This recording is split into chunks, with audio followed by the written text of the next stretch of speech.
Hello, hello everyone. How are we doing today? Oh, we'll want this one today. Hi. How's everyone today? Hope you're doing well. Welcome to my stream. Oh, hi Scorpy. Thank you so much for the raid. Oh my goodness. Thank you guys. Oh wow. I feel so honored. 15. Thank you, Scorpy. Let's give you a shout out. Oh, thank you. And welcome everybody over from Scorpy's channel. My name is Nozami. I'm a Welsh dragon and I absolutely love jellyfish. I'm on the road to affiliate and I'm so happy you could join me. Hello, my ping. How are you? Welcome. Thank you for chatting first time. We love to see new faces. Hope you're doing well today. All right. Hi, Scorpy. How was stream? I hope it's okay. Today we're trying to see if my ancient laptop can run a browser game. So yeah, thank you all for joining along to the journey. Feel free to stick around, follow, whatever. Helps me out a bit, but it was a short stream, but it's fun. As long as you had fun. Seriously, as long as you had fun, that is the most important part. But yes, indeedy. Did you win some good games in Overwatch today? Hope so.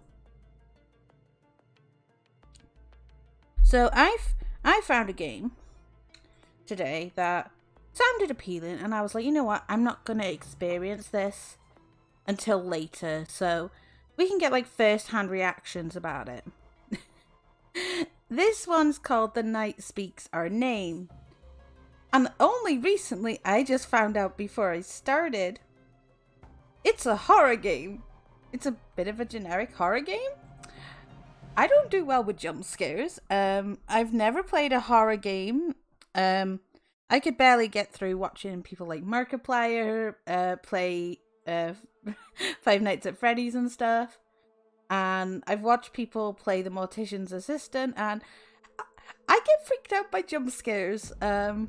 It's very different, so there might be a few screams. I apologize in advance. But let's hope that this goes well today. If the I'm hoping the volume will be good. Screams are good. Definitely. I'm hoping the sound will be fine.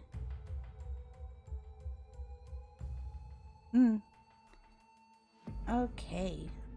The night spoke our names. So let's see. So this is a game by Ludeep with a color palette from Poltergasm and music by Sarah Garrett. Okay, let's see how we go. Oh God, I hope to God that isn't loud for you. Please let me know.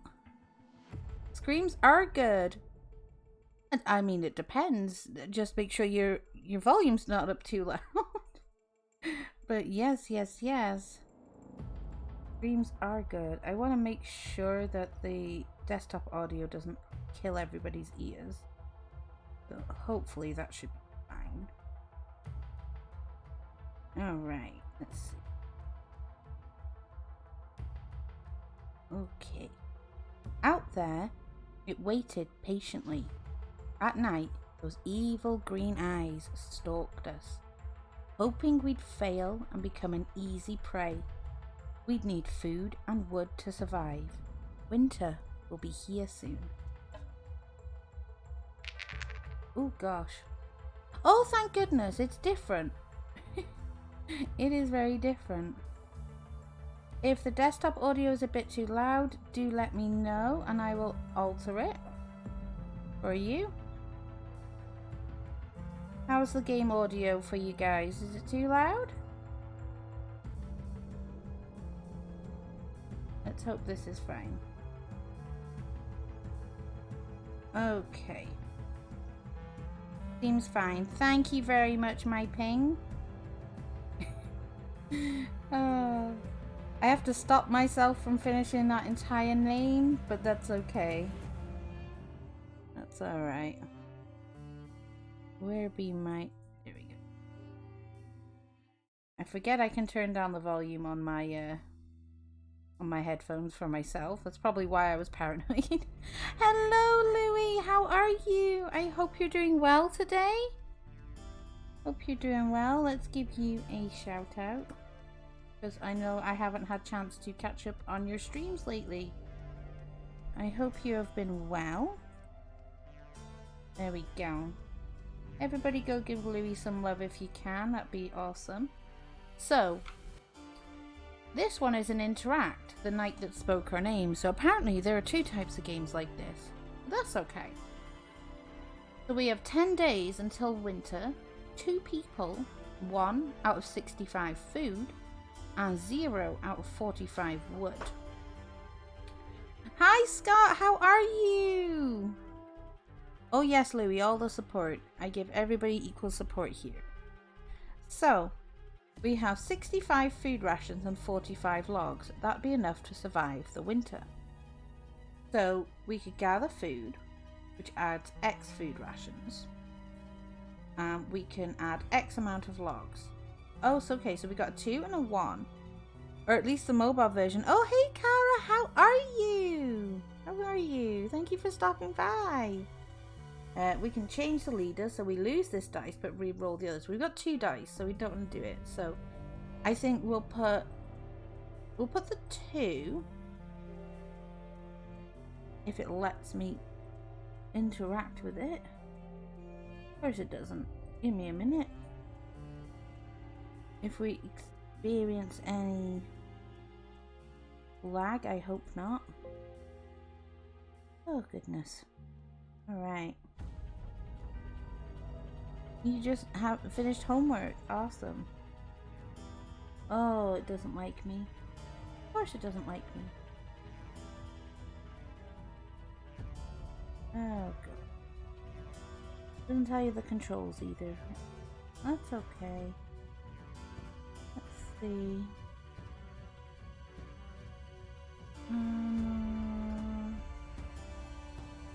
Let's see. I remember playing stuff like this in high school. I'm still just trying to figure out how to interact with the game, but it doesn't want to let me right now, so that's always fun.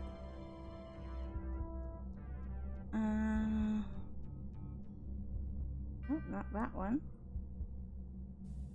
Okay. We'll end day for now. You'll get new dice at the start of each night. Okay, okay. Won't be many like this. Let's get some rest. Okay. Why won't you let me put the dice where it's supposed to go? I can like do that, but how do I do this? So, we'll gather food. We still don't have food. Because I can't figure out how it won't let me click and drag the nice dice. Which annoys me. Let's see. Research housing.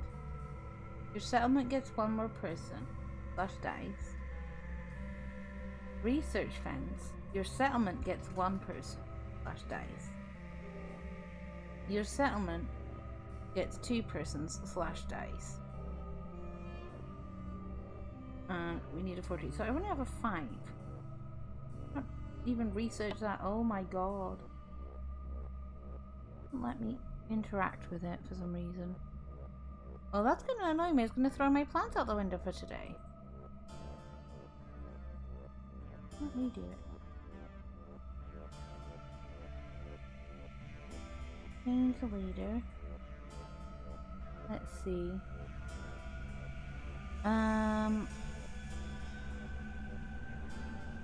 Why won't it let me click?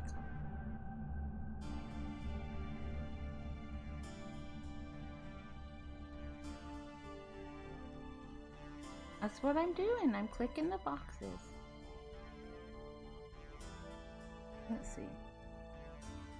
So yeah, clicking the boxes, it doesn't want to do anything. Well, that sucks. Oh no.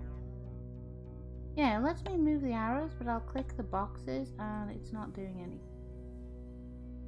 Can't drag and click. Why won't it let me do anything? Okay. We have some issues with it, but if anybody knows why, do let me know. Remove that. 9 days till winter. Maybe. Okay. Yeah, I tried right clicking. Yeah, not working. That's Streamlabs for you though. What can you do? Let's see. Maybe right click.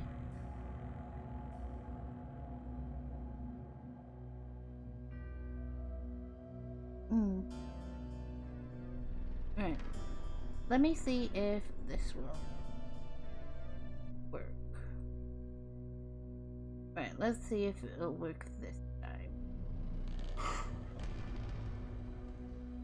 Let me know if it works now. Anything showing up? No. Okay, okay.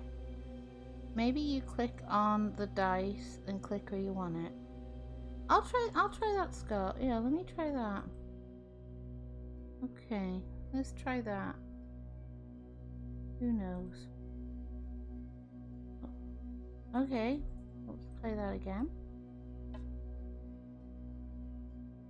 Okay. So out there waiting patiently. Read that a bit. Alright, so we got a 5 and a 1. Click. Click. No. Is it got... Let me see. Frame rate. Why it doesn't want to work. Where you want it, then the dice. Okay, let's try that one then, Scott. And no. That's strange.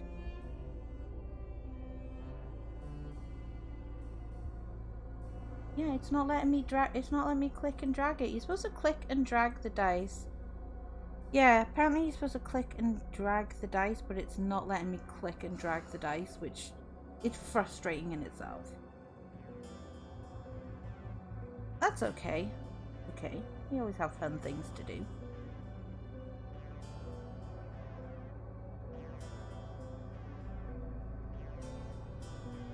Yeah, that's just trivial stuff. That's annoying. Let's see, what's the setting? Something audio. Yeah, doesn't want to seem to work for some reason. That's okay. That's okay. We can always resort to our favorite time and read some stories.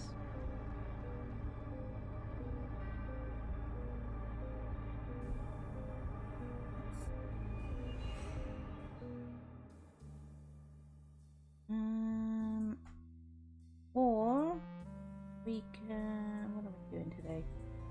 This was my plan for the day. Oh goodness. Let's see. Yeah.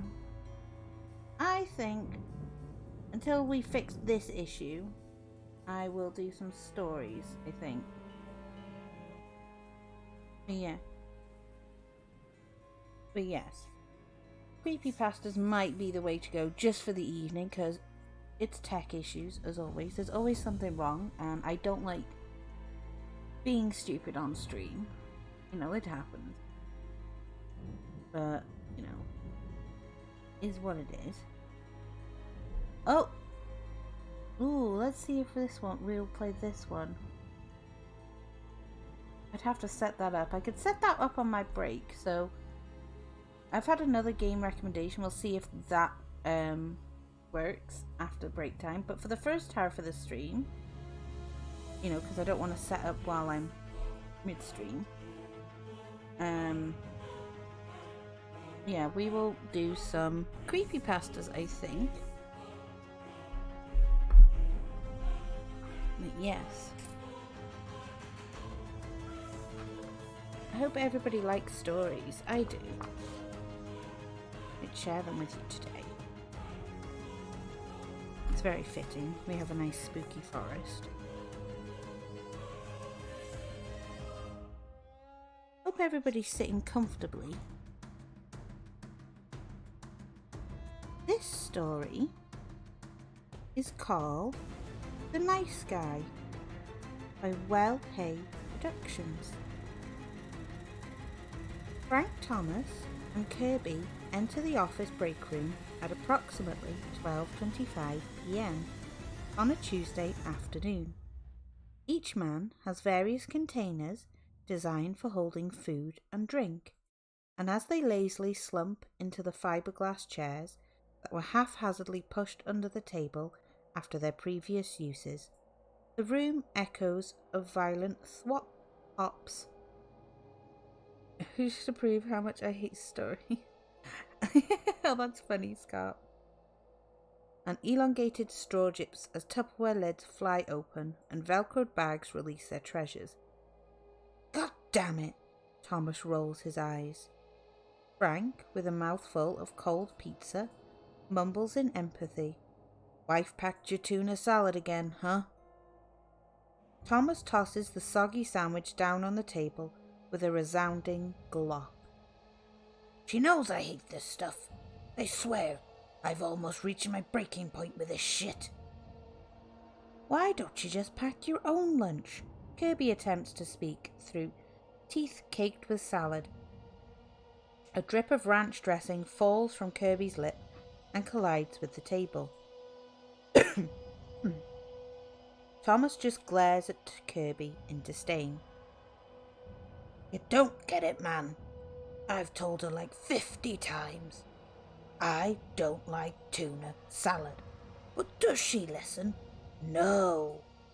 Thomas raises his right hand to his forehead. I swear I'm up to here with this. Well, at least you're not like that one guy. Frank wipes his mouth of the residual pepperoni grease with a cheap paper napkin. What one guy? Thomas looks at Frank in slight confusion. You talking about that guy from Compu Tools? I heard about it on the news last week. Kirby chimes in. He's already begun digging into his pudding cup. Thomas spins around to Kirby. What the bloody hell are you guys talking about? Frank wipes off his hands with another napkin, folds his hands in front of him and leans in quietly. Thomas and Kirby follow suit. You see, there was this guy over at Compter Tools. Nice guy, I hear. What was his name? Frank concentrates on the ceiling, searching for a name. Suddenly, he snaps his fingers. Phil Curbson. Anyway, he was one of those diligent workers. Never complained. Always got his work done before deadline. Hell, he would even stay late to make sure that his perfect record was never tarnished. Thomas chimes in. Ugh, I hate those people. Well, supposedly, Compter Tools hired this new hotshot manager. Basically, ROTC'd up from corporate.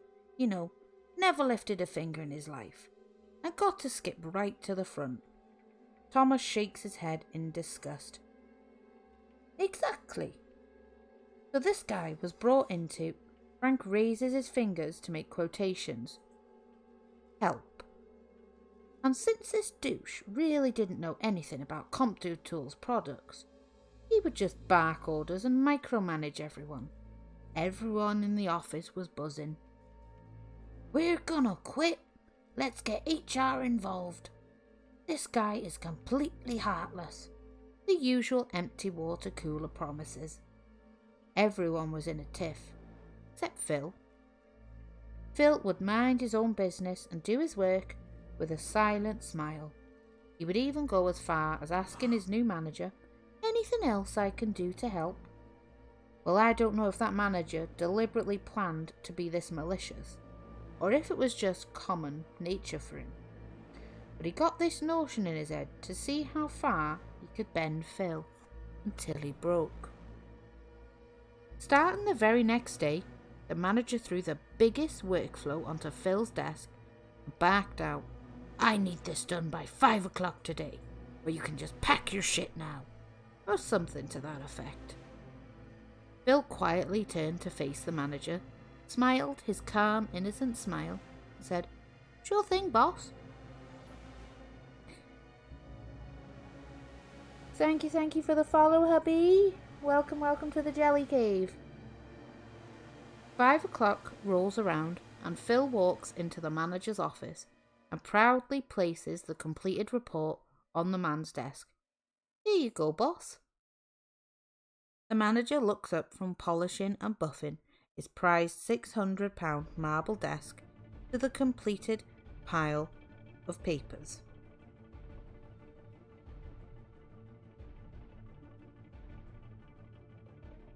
Lost me, please. The manager looked up from polishing and buffing his prized £600 marble desk to the completed pile of papers with a look of complete shock. How could one man complete that report in only 7.5 short hours? His eyes then shifted from the report to glare viciously at Phil's calm, lucid face. "Anything else I can do to help?" smiled Phil. The manager simply shook his head in disbelief. "Okay, well, I'm going to head out for the day, sir. You have yourself a great evening." The manager was flabbergasted. He steeled his motives and vowed that he would try harder to break this man's spirit by the end of the day. Well, the end of the week came and went, and still Phil was as cheerful as ever, always responding to every outrageous task with a happy, "Sure thing," and then turning in the completed work to the manager at the end of the day with a pleasant, "Anything else I can do to help?" Well, that went on for a few weeks, and the manager, now seeing that current efforts were fruitless, decided to maybe he needed to up the ante. The manager would now bombard Phil with major accounts and lengthy business trips and tedious conferences, all to quell his passion that Phil must be broken. But with every new and more difficult task, Phil would embrace it with a "Sure thing, boss," and come back for more with a sunny "Anything I can do to help?" The manager, now at his wit's end, had one more trick up his sleeve. Although his lack of concentration on the job, he was hired for the beginning to come under fire. He wanted to give it one more shot before he himself had to face the firing squad. He got it in his head that it was the breaks in between each 8-hour day that were allowing Phil to wind down, regain his bearings, get a good night's sleep, and come back the next day ready for more. So, with that in mind, he gave Phil the budget report for the following year and told him, "I don't care how long it takes, but you cannot leave your desk until we trim at least $5 million off of next year's budget." As always, Phil replied with his trademark, "Sure thing, boss." The manager turned away, knowing that this task would be Phil's breaking point. And, like clockwork, Phil came into the manager's office with the completed budget and handed it to him. "Anything else I can do to help?" The manager looked over the budget and said, "I really don't like these numbers." The manager threw the report back at Phil. "Do it all over, and this time do it right." Phil's smile sagged a little, but he soon rebounded and turned around and headed back to his desk. The manager saw Phil's smile buckle for just a moment, and he chuckled to himself that his plan was finally working. 8 o'clock rolled around. Phil returned back to the manager's office. But Phil looked a bit different. His hair was a bit dishevelled. His horn-rimmed glasses were now on his forehead. One corner of his shirt had become untucked from his pants. Phil's stride wasn't as carefree. Phil handed the report to the manager, and exasperately uttered, "Anything else I can do to help, sir?" The manager, now seeing victory close at hand, looked at the report. "Oh, Phil, I think you made some miscalculations here." He gave the report back to Phil and said, "Do it again, and remember what I said. You stay until it's complete."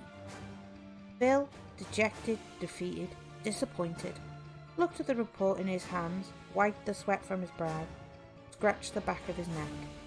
The nearly broken man headed back to his desk to correct his errors. As soon as Phil left his office, the manager closed the door and danced a twisted victory dance. Phil was nearly gone. The manager was going to sleep good that night. At 11 o'clock, Phil trudged back into the manager's office and handed in the completed and corrected report. Exhausted, Phil asked, "Is there anything else I can do to help, sir?" The manager, now a shining example of pure arrogance, threw the report on the floor and exclaimed, "Why did you do the budget for next year? I asked you to do the budget for this year. Can't you even follow simple instructions? I want you to march back to your pathetic little cube, and you are going to stay all night if you have to until you do exactly what I ask you to do, or so help me God, I will find somebody else who can do it." Now, no one knows exactly what happened next, but some of the late night stragglers who heard the manager's tirade claim that as soon as he was finished, Phil took off his glasses, cleaned them off with the corner of his shirt that was still untucked, put his glasses back on, and closed all the blinds in the manager's office. What came from that room next was a thunderous crash and a high-pitched shriek. The door flew open, and the manager bolted out the room with glass shards in his hair, bleeding profusely from his face, screaming, "Call security! Call security!" Witnesses then claimed that they saw Phil calmly walk out of the office, blood splattered about his shirt and hands. He held a letter opener in his right hand, now stained with blood. Phil's calm and happy expression was lost to the visage one person could only describe as berserk. Phil's brow furrowed, scrunching his eyebrows into wide arches.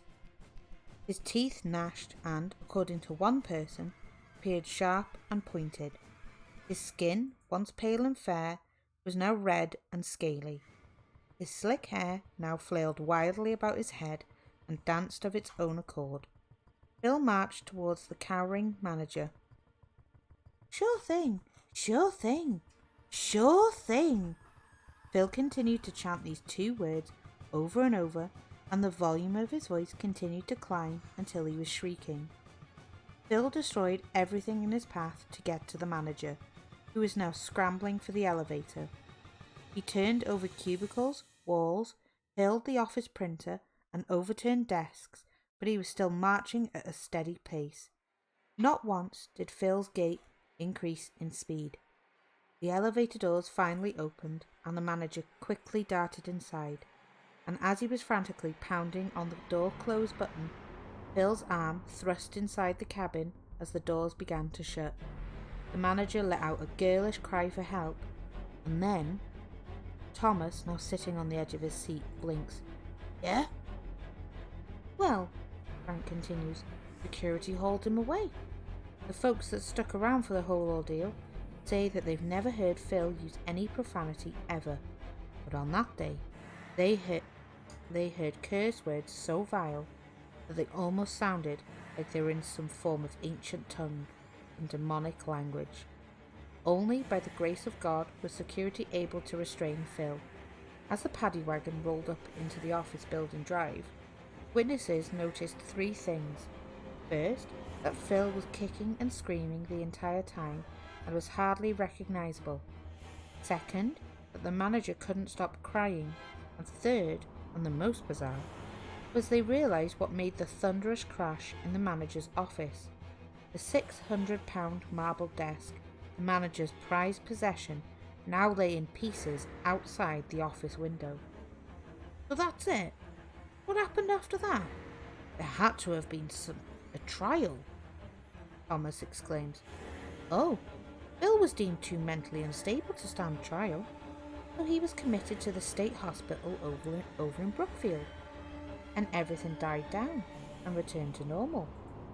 The manager was brought in to see corporate, and he was actually let go because not only did the security cameras record what Phil did to the manager and the office, but they also recorded the manager's outburst on Phil that caused him to snap in the first place. "Just desserts, I say," Thomas comments.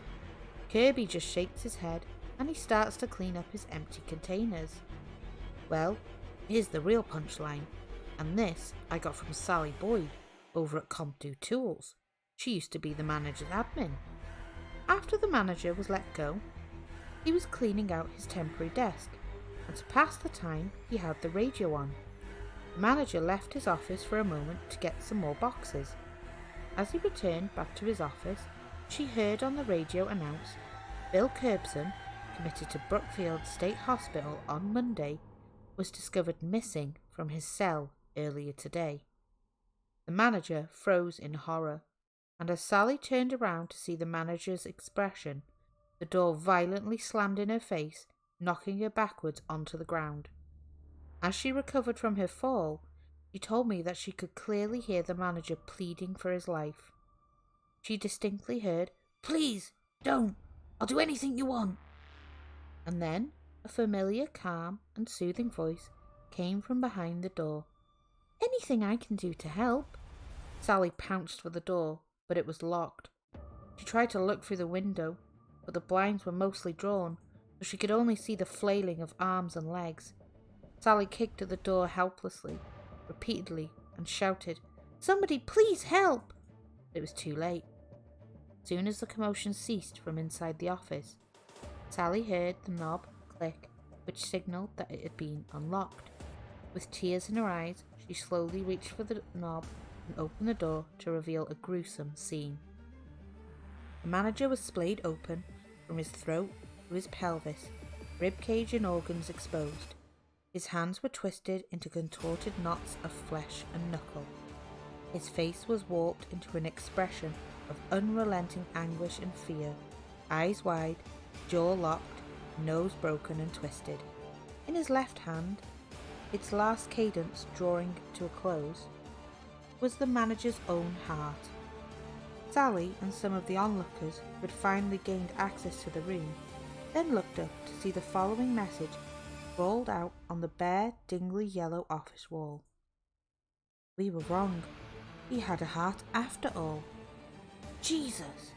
Thomas had to hold back the vomit by covering his mouth. After that, CompDo Tools shut down that office. I think they turned it into a mega buy. Frank finishes his tale with a solemn sip of coffee. Thomas rubbed his eyes. "Whoa! Wait a minute. Whatever happened to Phil?" This is when I'm supposed to say, "That's the strange thing." But it's not really that strange.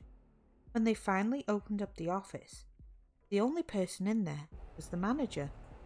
Sally even said she never actually saw Phil. She only heard his voice, or at least what sounded like his voice, and he hasn't been seen since. "That story's complete bullshit," Kirby explained. Frank and Thomas spin around to glare at Kirby for breaking the mood. "What?" Thomas inquires, "like you know exactly what happened." "I just know that's not how it happened," Kirby calmly states as he adjusts his horn-rimmed glasses. "Okay, hotshot, how do you know?" Frank jests. "Because." Kirby leans in close. Frank and Thomas match Kirby's movement. "The hospital doesn't know I'm gone yet." Just then, Kirby's manager leans into the break room. "Hey Kirb, I need you to do something for me." "Sure thing, boss." As Kirby stands up to leave the now still break room, Frank and Thomas glance up at his security badge to see his full name, Kirby Phillips. I hope you liked that one. Oh yes Scott, we did hit 50. I hit 50 I think this afternoon actually. We've had some few extra people straggling along. I think the 50th was actually Tora, one of my lovely VTuber friends. which was super nice. I'm hoping he might stop by later today. But I sort of had a celebratory dance earlier. Like, I was in shock. Like, earlier when I saw 50, I went, no. And then sometimes I'd go back and refresh my Twitch sometimes, and I see the numbers go past, and I'm just like, oh, it literally warms my heart to see so many people come and support me. Oh, I'm so glad you like my voice, hubby. That makes me, smile. I'm always a little bit self-conscious of it, but I'm really glad people like it and my story times. I'm still getting used to Streamlabs and stuff like that, so like, yeah, we always get a few tech issues, but I don't mind. I really enjoy reading stories for you guys. And apparently so it's a good thing because I have a nice voice apparently. But I like the hype, Scott. Thank you very much. But yes, I hope you like that story. I have another one I'd share with you. Because story times with Nozo are always so fun. So this one is called The Yellow Raincoat. Your voice sounds straight out of something Audible would record with professional sounding. Oh, thank you. Thank you very much. I am working towards being a voice actress as well, so there's that. And I help write scripts sometimes for some people. So maybe in the future you'll see me, you'll hear me in a few more different things. But yeah, I'm really glad my voice sounds good, hubby. Thank you. But this story is called The Yellow Raincoat by Sarah Cairns. This is a bad way to start anything, but I guess I have to be honest. I don't do anything anymore. That's a heavy statement to make, but it's pretty true. Not that this is a recent thing. It's gotten worse. I recently finished college, and like most grads, I can't find a job. You know how it goes. Can't get experience without getting a job, and can't get a job because you don't have experience. It's a shitty cycle, and it starts to get to you. You can only keep yourself motivated for so long, or that drive just disappears. As I was saying, it got worse recently. Most of my friends have found employment or moved away. It wasn't their fault my social life took a nosedive. I kinda stopped trying. It was like I was too nervous to even ask people to hang out. I had this unshakable fear that somehow, during the process of talking to them, they'd realise what a shitty person I'd become, and that they had absolutely no reason to associate with me anymore. Even when I got the courage to ask someone out, I never actually wanted to go anywhere. I didn't have the energy to do anything. The times I did somehow manage to leave my house, I became absolutely drained emotionally.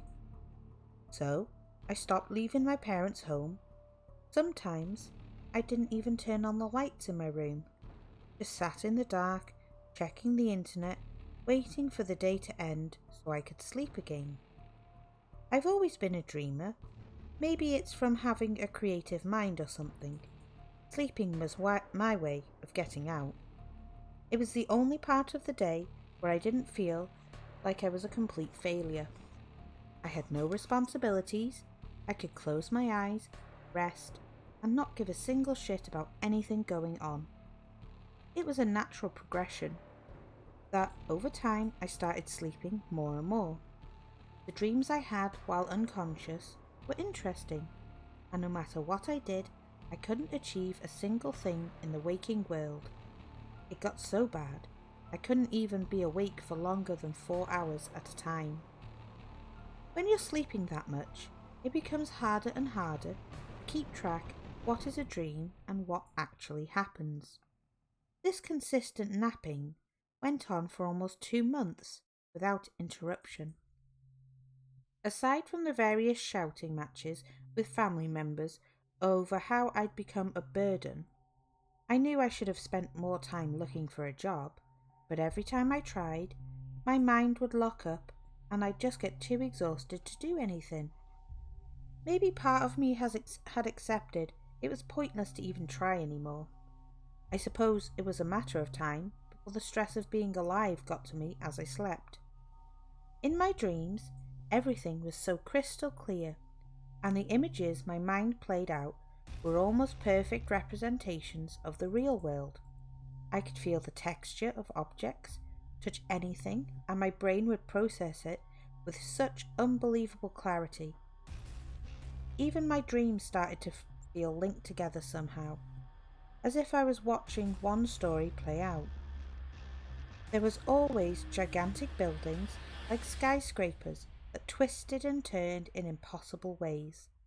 Sometimes they'd coil around each other, and it almost seemed like they were forming spider webs.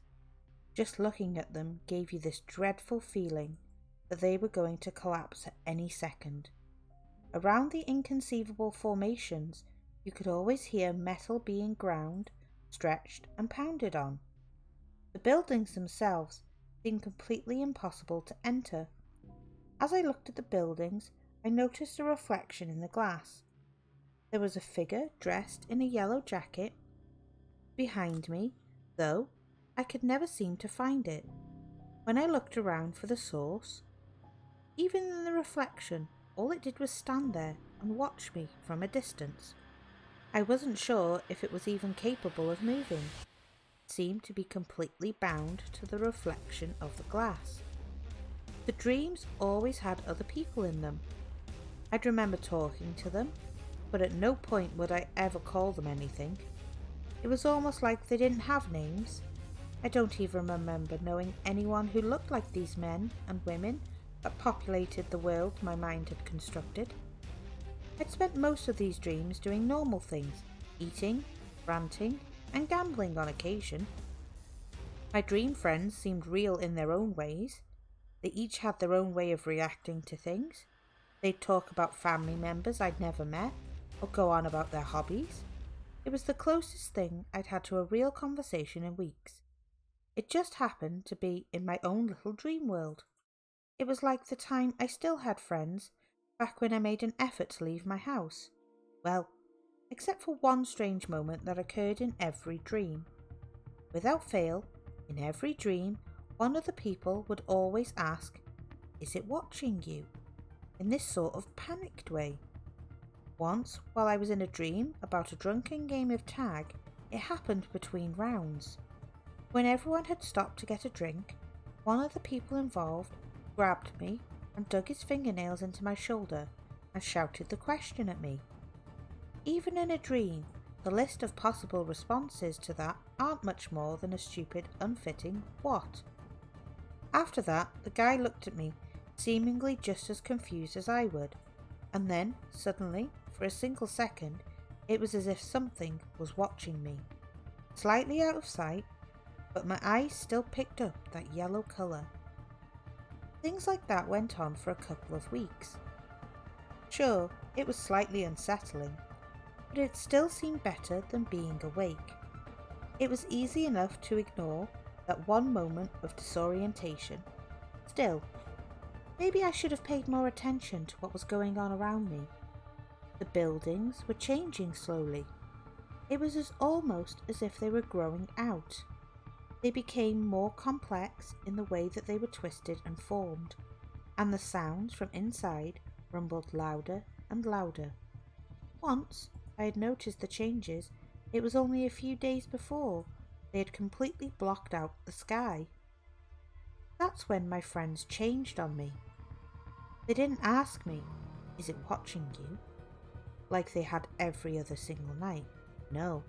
Now the panicked words that fell out of the people's mouths simply became, "I should go now. It's here now." I didn't understand what was going on to make everything change. Sure, I'd been sleeping a little more than normal to see how the dreams were going to change. But how was I supposed to respond when these delusions that built themselves as one thing suddenly changed completely? After a while, there stopped being people around altogether, and the air carried an uncomfortable weight to it. When I looked up, I could see the buildings that entrapped the sky were slowly constricting. The idea of it all falling down stopped seeming like a slight concern and became an undeniable reality. The sound that was produced as everything shook and moved around in the world was unlike anything I'd ever heard before. It was a loud pounding that made the inside of my skull feel as if it had been ripped open, like something was slowly grinding away at my brain. Every dream after this point was just wandering through this slowly decaying land and trying desperately to keep my head atop my body. Some nights I swear I could see that yellow thing move just barely out of my line of sight. It was getting brave and almost letting me see it then. Still, any attempts to find it on my terms ended up fruitless. It started to mess with me when I was awake. In fact, it stopped feeling like I'd slept at all. My head would wake up pounding like it had done in the dream. At that point, I tried to do anything to avoid sleeping. At first, while I was awake, I would numb the sting inside my skull with painkillers.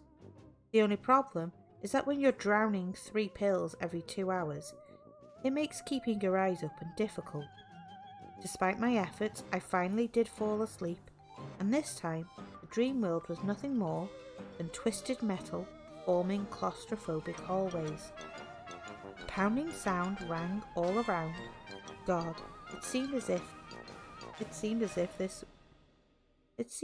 if it was the very fucking heartbeat of whatever beast had consumed my dreams. I had to run. There had to be some way out of this place. The sound grew louder and louder, as if it was testing my will. It wanted me to quit, sit down, and give up just like I had on every other aspect of my life. It was in my crazed moment of utter madness that I saw it. At first, I thought what I had found was a large opening, almost like the inside of a chapel. The metal twisted and formed in strange patterns and seemed to symbolize something that was beyond my grasp of understanding. In the middle of the room was where I first saw it. It looked like a man in a yellow raincoat. In a moment of complete fucking stupidity, I yelled, "Hey!" at it. A profound feeling of regret instantly filled my stomach as the thing twisted and struggled to turn around. It was almost as if after each and every movement it fell apart. One moment it would look like some sort of human, the next it would be closer to an animal. Each and every single breath this monster took caused my brain to scream. It was as if my eyes couldn't process what was in front of me, and the yellow thing was grabbing every memory, every thought, every single day of my life and trying to make it have shape. It must have known what was going on in my mind, because there was a second among all the clashing occurring in my skull that I swore I heard it laugh. The wailing within my mind grew louder and louder. It must have gotten closer. My brain wouldn't work. It couldn't tell my eyes to shut or my legs to move. I couldn't run. My eyes were locked onto it. They were still desperately trying to pin some sort of form to the monster. Through the pain, I saw the texture of its skin, and something about it caused my mind to connect it to the first thing I could think of, the goddamn raincoat. It was so close now. It hid inside the hood. The outline of eyes stood barely buried behind the black tar-like liquid that leaked from its face. I could feel its breath as it got closer, and I was just trapped there, as if my feet were hammered to the floor. I knew this was where I was going to die. This would be how it all fucking ended. I was going to watch whatever it was devour me alive with the jaws my mind was unable to fully process. I felt it rip at my skin. I saw my organs sprawled out over jagged shapes still impossible to describe. No tears, no screams. I watched, my mind lost itself to both the sight of it and the pain of every single movement. The last sounds I heard, the grinding of teeth, as it devoured my flesh. And then I woke up, covered in a horrible cold sweat. I sobbed and screamed before I finally realised that somehow I was actually awake. Part of me wanted to cry tears of joy after that. None of it was real. I was perfectly fine. And everything was all right. It was all just a dream. It was going to be normal again. It was all a simple nightmare and nothing more. It was freeing in a way. It felt like it was all over then. No matter what happened next, it seemed like I'd faced the worst. Whatever that monster was, it was gone forever. I could get back to being normal. Maybe even start leaving my house again. Everything felt like it was going to be fine. Up until that horrible sense of exhaustion snuck up on me. My eyes got heavy, and before I knew it, I was back in its chapel. My arms and legs bolted to the walls. No matter how much I struggled, there was no way to free myself. And then I realised all around me were the people I'd seen in my dreams, just as trapped as I was. And in the middle of it all was the beast in that fucking raincoat. It approached each person pinned to the wall and slowly eviscerated their forms, pulling, biting, and twitching in illogical ways that it did so. Every movement it made sent my mind into a dizzying frenzy. The crushing motions of every single step it took triggered a chorus of screams, slowly building and building until the second it reached me. Its neck snapped and twisted in an indescribable way as it struggled to turn its head toward me. Somehow, during all the screaming and rampant panic, it allowed my brain one moment of peace, a single second to see its teeth curl into a grin before its hidden eyes flashed an unholy red light. Finally, I felt it. The nails dug into my leg. Felt my muscles and skin slowly split and rip apart. I was trapped inside this thing's heart. It ruled here, a horrid god with a chamber of metal. Compared to that, I was nothing more than a pathetic scrap of rotting meat, destined to face its jaws over and over. It would never let go of something once it had sunk its teeth into it. Its claws and jagged fangs dragged across the metal walls behind me. Through what remained of my shredded form, I learnt one thing in those last moments. Finally, I knew what had caused the sounds I'd heard since this started. Every time I close my eyes to sleep, I find myself in its chapel, torn apart each and every night I dare sleep. While I'm awake, it's difficult to focus for even a second, knowing what monster awaits me in my dreams, getting to me. I've been trying to tell myself over and over again, it's a dream. But it all feels so real. I don't do anything anymore. I can't. It stops me. It has me terrified of even closing my eyes. I'm not sure how much longer I can last. Even now, it's becoming uncomfortably tempting. It would be so easy. I would just have to down all those painkillers. That would stop everything. Then I could rest. I hope you enjoyed that one. I'm really enjoying reading stories for you. I hope it's soothing. Brings me a little joy that I can possibly spook you during this spooky season.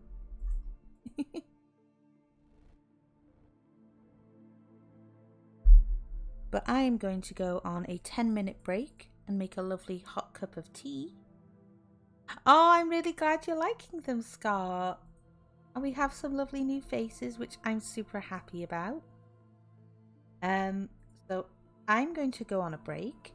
I recommend all you lovely listeners, get yourself a snack, get yourself a drink, stretch your legs, do your bathroom business, all the fun stuff. But breaks are important too. So I'm going to leave you with a tea time intermission screen, and I'm going to get myself a nice cup of tea. I shall see you shortly.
Hi. Welcome back.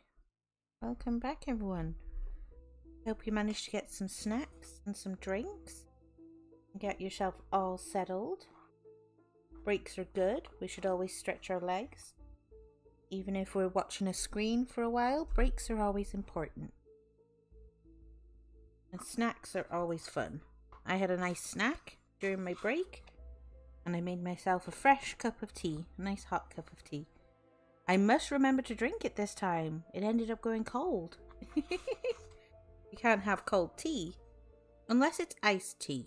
That's the only exception for cold tea. And boba tea, I suppose. Yes. Going through the car wash.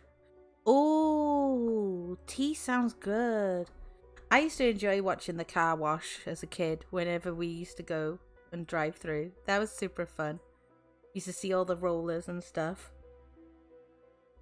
But I hope you get some yummy tea, hubby. Tea is my favourite thing to drink. A bit of an obsession. I am British, so it falls into that stereotype right there, don't I? But we've got some more stories today. During my streaming break tomorrow, I will figure out about my my game stuff, you know. I'm hoping I can get it sorted. Ooh, excuse me. Sometimes a cough sneaks up on you. But I have plenty to drink so I can stay hydrated. But I have some more spooky, creepy tales for you. I absolutely adore doing this. I like reading people's stories. And because it's spooky season, you know, creepypastas are always good. So, this story is called Depression is a Demon by Gold C01N. No one should have to walk in on a suicide, especially not a teenage kid. Dad had always warned me about depression. Depression is a demon, he would say. Looking back, I could see why it was that he wanted to grind that topic into my head so often.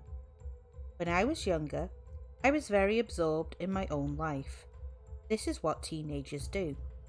Teenage problems, teenage drama, teenage angst. You miss some of the larger issues that are right in front of you. I missed that Dad switched jobs not for better money, or for something he liked better, but because he was let go. I didn't understand the yelling that happened late into the night that I would drown out with music. I overlooked the nights I came home after curfew and Dad was always waiting up to make sure I was okay. Dad would say that depression would loom around. It would hang on your shoulders, and even when you think it's gone, it'll be there, waiting for that low point. I don't think I noticed what he was trying to tell me. I remember we would go on family trips, and Dad would always smile, but he would look off into the distance, almost like he wasn't really there. He was thinking about something else that only he knew about. I think Mom noticed it too. It tore her to the point that she moved out. She said she couldn't handle him anymore. When I found the note, I didn't know what to do. I had no idea that the word goodbye could be as powerful as it was on that yellow notepad. I ran through the house, screaming for him. Dad? Dad! My feet thumped around the first floor and up the stairs toward his bedroom. A thin line of light showed under the bathroom door. I pounded on it, yelling for him again. Dad? Sobbing. All I could hear was my dad sobbing, coming from the other side. Dad, please. I said more to myself than to him, unsure if he could even hear me with such a whisper. The doorknob was cold to the touch. My hand wrapped around it, but I couldn't will myself to turn it. I knew what that note meant. Dad was behind that door. and I wasn't sure if I wanted to see him as he might be. He had already gone through with it. Well, had he already gone through with it? What should I do if he had? Should I wait and just call 911? But if I didn't go in now, would he go through with it before anyone else was here to help me? Thoughts raced through me, but finally instinct took over. My body moved before my mind could find a conclusion. The door swung open slowly. There he was, razor to wrist and sitting in the bathtub. A small trickle of blood ran over his arm. He was shaking. The blade had just barely pierced his skin. He hadn't gone through with it yet. I could still help him. I didn't know what to say. Dad, please, don't. Please. It was all I could think of, but he didn't listen. He stared like he always did, away at something like he wasn't there with me. I followed his line of sight. Out of the corner of my eye, I could see it, or I couldn't see it until I really wanted to. A shadowed figure. An outlined figure of a man, no form. The form knelt beside Dad. He was touching him. No, he was holding him, holding his arms, holding his hands. Dad wasn't cutting his wrists. The shadow, the thing I could see but couldn't see, was cutting him. The long, smoky fingers of the thing held the razor over Dad's wrist, and its head would shift from the blade to meet Dad's gaze and then back again. It played with him, almost asking, should I? When I could finally break my eyes away, they locked with my father's. He stopped looking at the shadow. He was looking at me, right into my eyes. Help me. The blade slid effortlessly down his arms. Dad's eyes were watering, and I was frozen. I had no idea what I had walked in on or what I was witnessing. Worst of all, I had no idea how to help. Dad went limp. The shadow turned its head to me. His funeral was a few days ago. I haven't really left my room much since then. Mum calls me down for dinner, and I try. I really do. But I don't think I can ever tell her about the shadow that I saw with Dad. I don't think I can ever tell her that it hasn't left my side since that day. That was a short and deep story. Very interesting. But as a disclaimer, always talk to people and reach out. Yeah? We never know what someone is going through. So always reach out to anybody close to you. Hell, even sometimes a stranger can be a good listener for you. Even though these are creepypastas, I still take into account to make sure everybody is doing okay. Mental health's important, everybody. You are important. And you are valid. And you are loved by many people. You might not think it. Excuse me. You might think you might not have anybody. But if you come to my streams, even if you like one of my tweets, I see you. You're loved. And you're accepted by me. Okay? So, we'll go back to our cheery content of creepypastas, but I wanted to let you guys know that, okay? So, this creepypasta tale is called Licks from a Bear by Max Lobdell. August 1st, 2015, 9 a.m. It's been exactly 1 year since Jen left. That means it's been 1 year and 1 day since I was fired. I haven't worked since. I used to like the idea of being on disability. Free money and all the time in the world to spend with her. I guess she didn't think of it that way. She was always ambitious. I shouldn't say was. Every day I see Facebook updates detailing her constant success.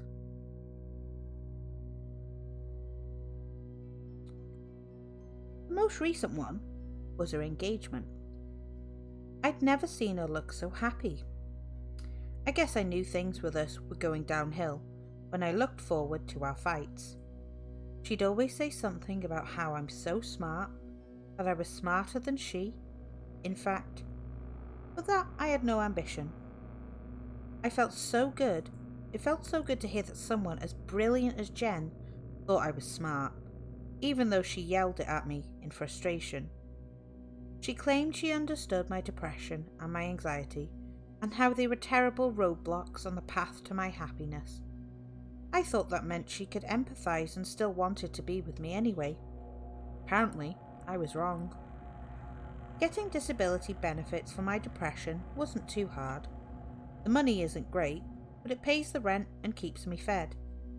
The only pain is that I have to go to therapy every week.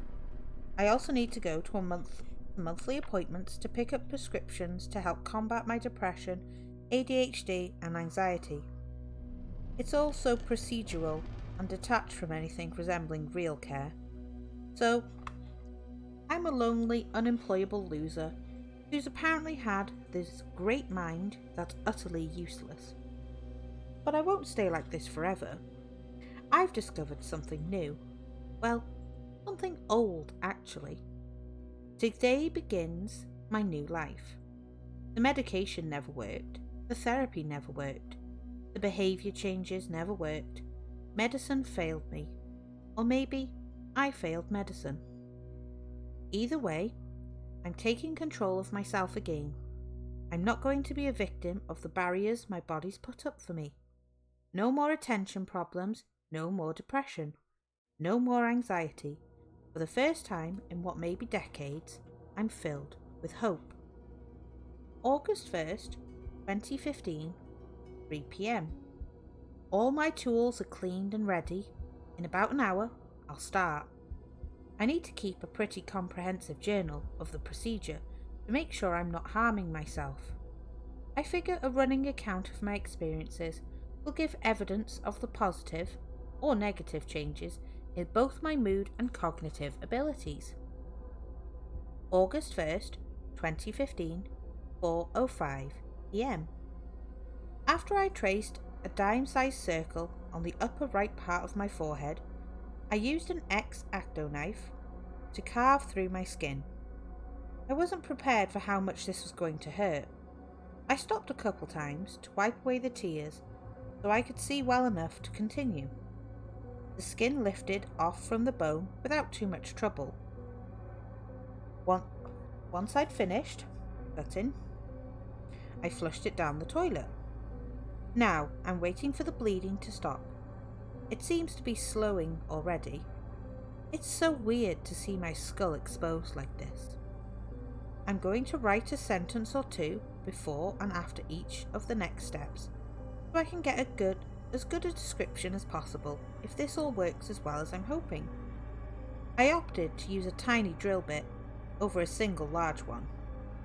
A ring of tiny holes isn't going to take a hell of a lot longer, but I think the need for precision dwarfs time consumption in this case. I'm about to do the first hole. The first hole is done. Imagine the feeling of biting down on a fist-sized piece of tinfoil so hard that as you possibly can, while your head hums like it's filled with buzzing hornets. The vibration was so excruciating that I'm only now feeling the pain of the drill site itself. I'm going to do the next 10 or so holes now, before I lose my nerve. The vibrations became less intense with each hole. The bone pain much worse though. I've never had migraines, but I assume they must feel something like this. I'm shining a light at the ring of tiny holes and doing my best to inspect what's behind them in the mirror. It's not very useful. The remaining structural elements between the holes are extremely thin and brittle looking. I'm going to cut them away with the wire cutters.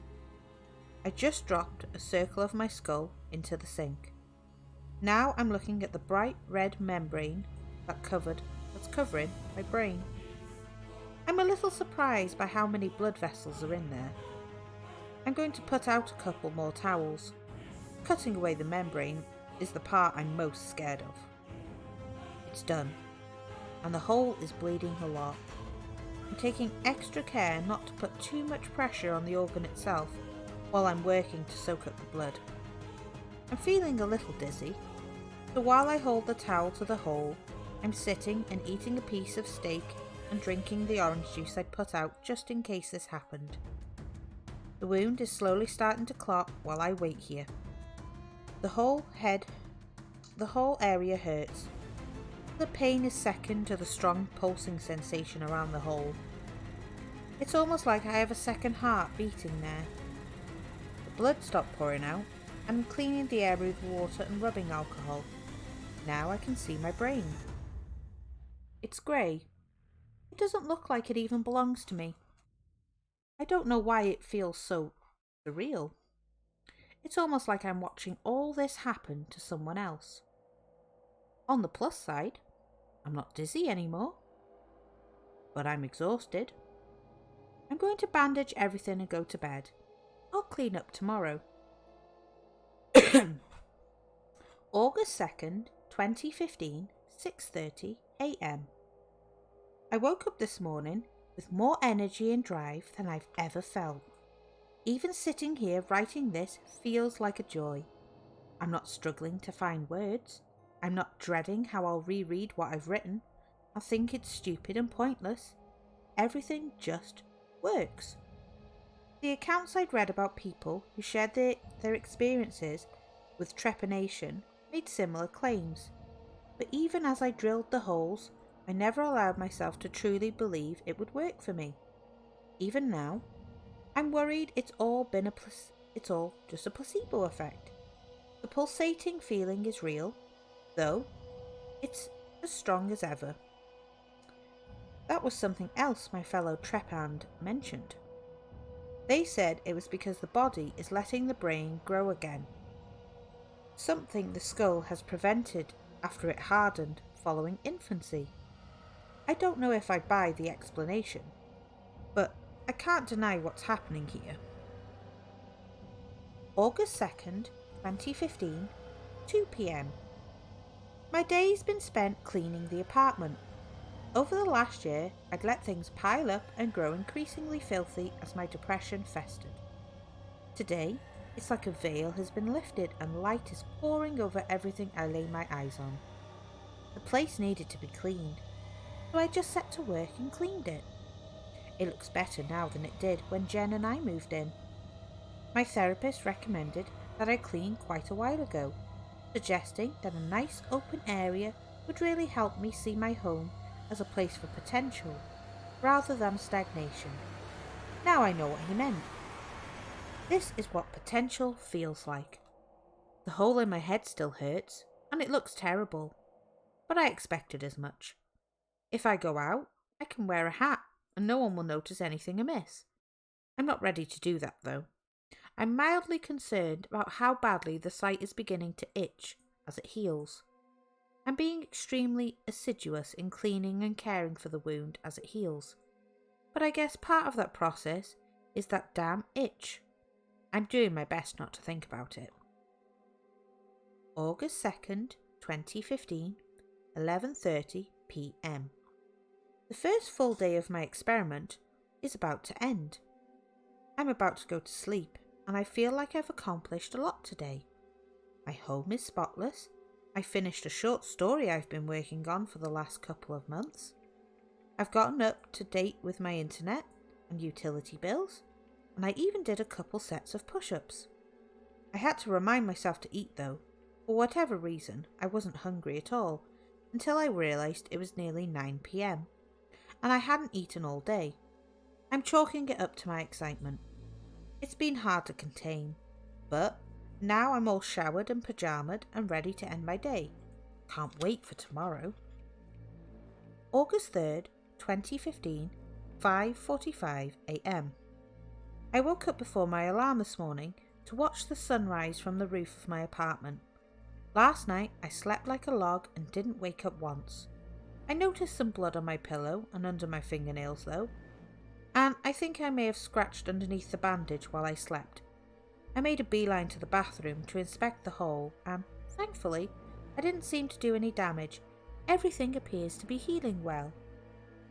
August 3rd, 2015, 1:15 p.m. I don't know if it's endorphins wearing off or just an artifact of my depression, but my euphoric feeling has diminished quite a bit since this morning. I'm thinking it might be both. Maybe I need to have a good meal. There should be something in the fridge. August 3rd, 2015, 9 p.m. Wherever I felt this afternoon doesn't seem to have been a fluke. While my mood elevated for a little while after lunch, I was back to near baseline for the rest of the day and evening. The pulsing in the hole waxes and wanes with my mood. Interestingly enough, when I'm happy and ambitious, it pulses a lot. When I'm depressed, it may pulse once every 10 seconds. It may have something to do with my blood pressure, so I'll keep an eye on that. Before bed, I'll do some jumping jacks and see if the pulsing returns. I'm fairly certain a higher pulse rate correlates with a better mindset. Just did the exercise, pulsing is the same. My heart rate is up, but my mood is still low. I'm going to bed. August 4th, 2015, 11 a.m. I just woke up and I feel terrible. I was scratching the hole again. The pillow is soaked with blood, and there are remnants of scabs under my fingernails. Tonight, I'll wear gloves. That aside, my mood is still right near where it was before I started this process. I'm worried the surface area of my brain that's exposed isn't large enough to allow long-lasting effects. I don't trust myself to widen the hole that's already there, but I'm prepared to do another one, an inch or so away. Hi Izzy! August 4th, 2015, 12:30 p.m. There was a problem with the second hole. I did everything just like the last time, but on the last tiny borehole, a crack formed in the skull between the original hole and the new site. I had to peel back the skin I'd left to make sure, but it was definitely there. I was forced to decide whether or not I should leave the broken piece, and I opted against it. Now I just have an oval that's about 3 inches long and 1 inch wide. Removing the membrane from this part was difficult, and I had a minor issue with the blade slipping deeper than I wanted. Thankfully, the brain has no pain receptors. It couldn't have gone more than half an inch inside, and nothing weird happened to my body. So I must have lucked out and hit part of the 90% they say we don't use. I know people are saying that's a myth, but with what just happened to me, there must be some truth to it.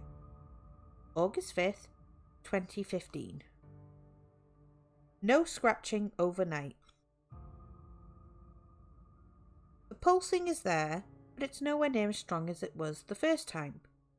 My mood is still low. I have to be honest with myself here. I feel like a failure. This whole experiment is another example of me setting out to do something with good intentions and having it all blow up in my face. But I'm not going to be defeated by it. In the past, I would have stopped. Jen would have started a fight with me, and I'd just add it to the never-ending cascade of fuck-ups that form my identity. Not this time, though. The increase in my ambition from this treatment must still be going strong, because I'm determined to see it through.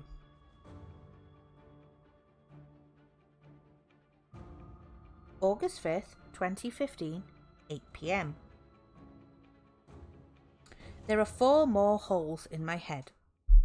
I didn't think I'd be able to do it. Towards the end of the last one, I almost passed out.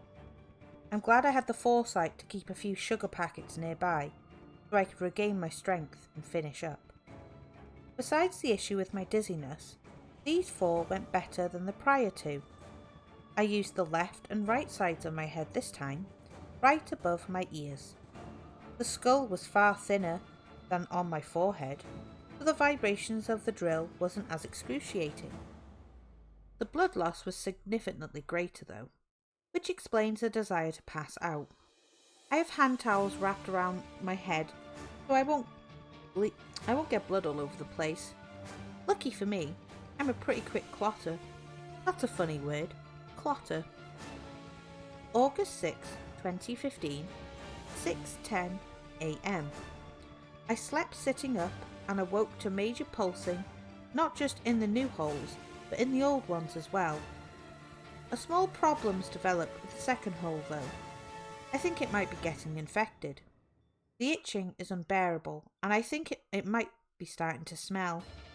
I poured rubbing alcohol on the sides and pressed it in with clean towels, so hopefully that'll stop whatever's breeding in there. My mood was pretty high, still not as good as the first day, but much better than the days after. I've been thinking about Jen a lot. We had so many things in common. We loved talking about animals and used to go off on tangents where we'd discuss all the exotic ones we'd have when we were rich. Her favourite ones were rhinos. Mine were hippos. I used to tell her about the lake we'd have in our backyard, where my pygmy hippo would play with her baby rhino. After they'd gone tired out, we'd invite them up to the patio, where they'd curl up next to one another, while we gazed adoringly at them and at each other. I wonder how she'd feel knowing I've been doing all this work to better myself. She'd probably tell me to do more. August 7th, 2015, 12:35 p.m. Did more. All day yesterday, I drilled. I drilled and cut and pulled and peeled. I feel like I can take on the world. It's almost like the one time I did cocaine in college, but the effect has lasted far longer. I'll update again today if I have to, but for now, I'm going to work on some of my stories. August 9th, 2015, 9 a.m. Where have I been? Writing. Since the other day, I've gotten down 100 pages of a story I never even knew I had in me. Reading it over is like I'm looking at the work of someone else. Someone far, far better. A stranger, I guess. On a slightly less pleasant note, there's definitely an infection in a few holes. One of them is weeping a grey liquid that smells terrible, and all of them itch. When I rub them with a towel to try to scratch, they break open and start either bleeding or leaking clear fluid. I figure it's like a cold that has to run its course, but I'll be damned if it isn't becoming a problem nearly as bad as the depression was. August 10th, 2015, 7:40 a.m. I scratched in my sleep. I don't know what else to say other than it was bad. It's hard to tell from what I see in the mirror, but I might have damaged some of my brain in the holes of my forehead and left side. A small piece is hanging by a thread that looks like a tiny blood vessel. I tried to tuck it back under the lip of my skull, but I had to press it pretty hard to do it, and I'm worried I messed it up even worse. At least I saw a bear today. August 15th, 2015, 4:15 p.m. More holes for me. Shaved my head. No more hair. Lots more holes. Remember those wiffle balls from when we were kids? One day I'll tell Jen how I thought my head looked like a wiffle ball. She always liked baseball and playing with my hair. My head infection is getting real bad before the bear came. Now he licks my head while I sleep and keeps the gross stuff out. Jen loves bears. Bears and rhinos. Every morning I have to clean under my fingernails a lot. Petting the bear gets them real dirty. It's nice the bear shaved when I did, so I didn't have to feel like the odd man out. Those pulses in my head are nice and strong all the time. Feels good. The bear licks me a lot when I sleep. August 16th, 2015, 5,000. Scratch the bear by his ears and he licks lots and lots. Lots of licks means a lot less itching. Jen would scratch my back when it was itchy. One time, She saw me trying to scratch between my shoulders using the door frame. She called me a bear, because that's what bears do when their back itches. 60 holes! Going to cut it out the spaces in between. Make my bear proud if Jen can't be. That was an interesting one, guys. What do you think? I mean, he's got balls for drilling into his own skull.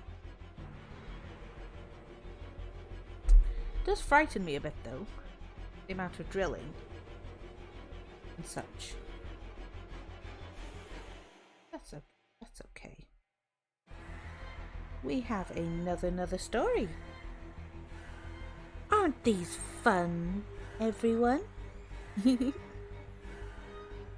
So this story is called Psychosis.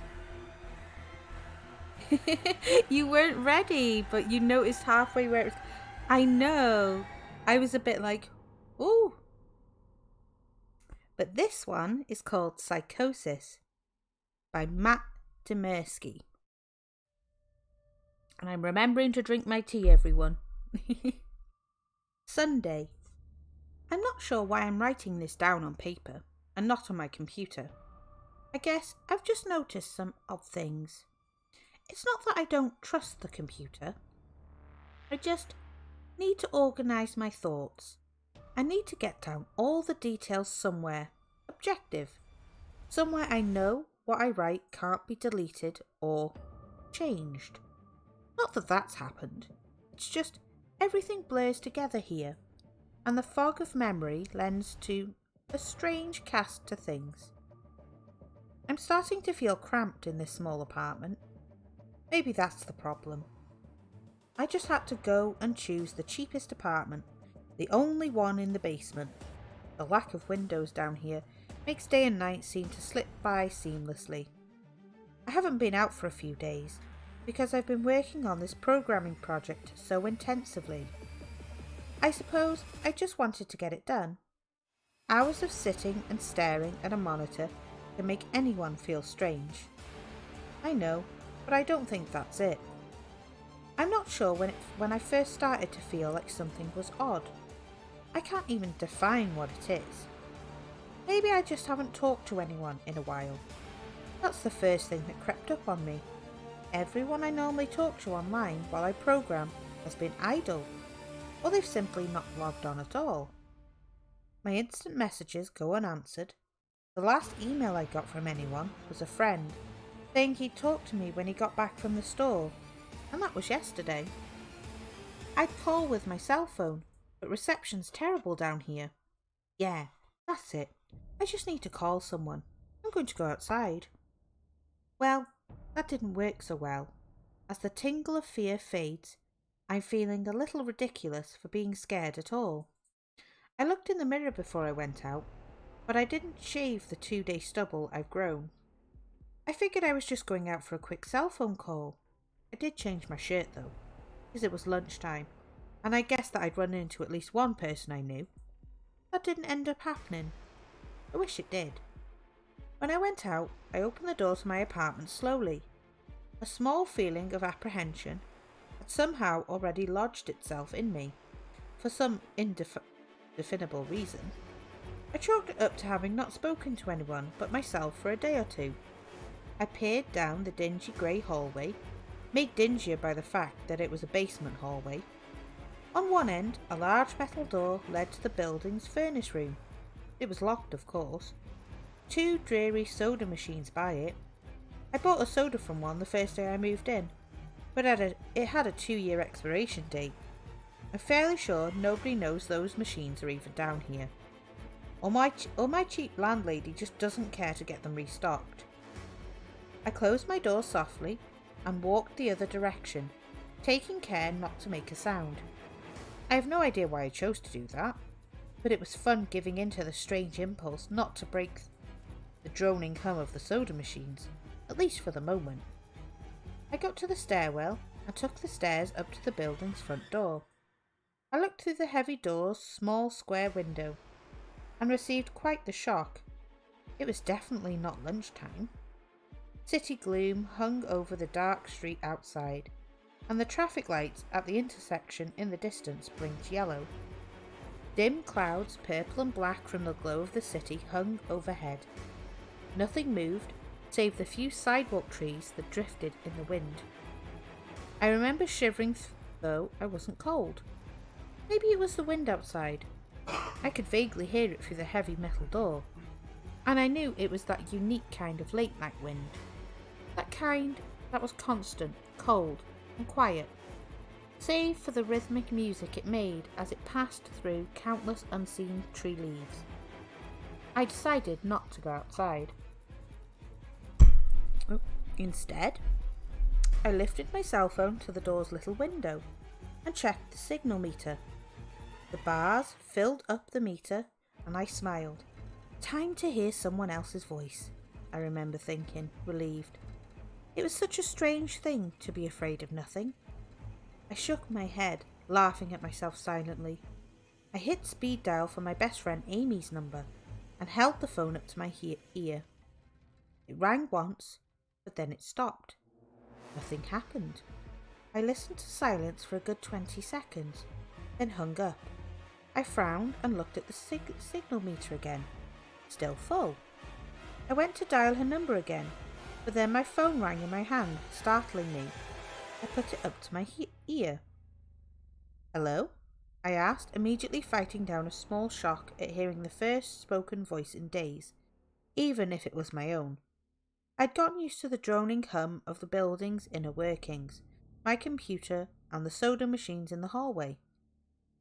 There was no response to my greeting at first, but then, finally, a voice came.